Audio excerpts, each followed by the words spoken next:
Ibig sabihin, estudyante, dapat minomonitor para sa intelligence gathering. Hindi sila mga terorista.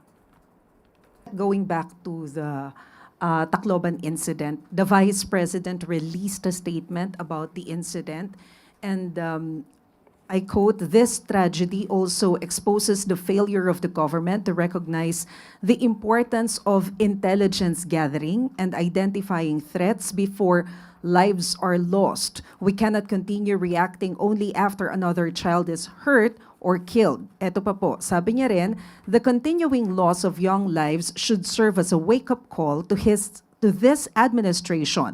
The government must act now to make our schools safer and to better protect our learners." Your comment on that, ma'am?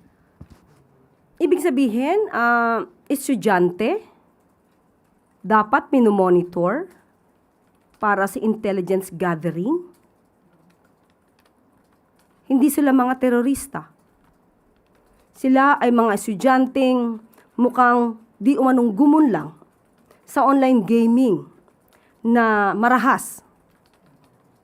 At kung yan ang sinasabi niya na dapat na minomonitor through an intelligence gathering, bakit kaya noong 2019 sa Masili National High School, Calamba, Laguna, ay nagkaroon din ng barilan sa loob ng classroom? Isang 15-year-old, grade 7 student ang involved. This is 2019. It occurred 2019. Bakit hindi ito kaya nakita sa intelligence report ng kanyang ama? At ito, meron pa rin po, ito, terorista, di umano ang nagsagawa. September 2016, Philippines bomb, Davao attack, blame on Abu Sayyaf. Bakit hindi niya kaya tinuruan ang kanyang ama para marisolba or ma-counter ito agad? Okay?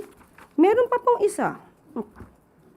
November 29, 2016, 9 injured in bomb blast targeting Duterte's security team. Magaling naman po yata siya magpuna. Pero walang solusyon na naibibigay. Sana magbigay siya ng solusyon. At ito pa po. 2019, Duterte Honors Cup killed in school explosion. Hindi po ba dapat kung napakagaling niya magbigay ng suggestion, dapat ay tinuruan niya ang kanyang ama para ito ay na-prevent. May mga pagkakataon po na hindi maiiwasan ng mga ganitong sitwasyon, especially sa pangyayaring ito, mga estudyante, mga minor de edad, hindi terorista. At sa susunod sana, bago magbigay ng pamimintas at paninira ang Vice Presidente, itanong niyo sa kanya ano ang kanyang suhestyon.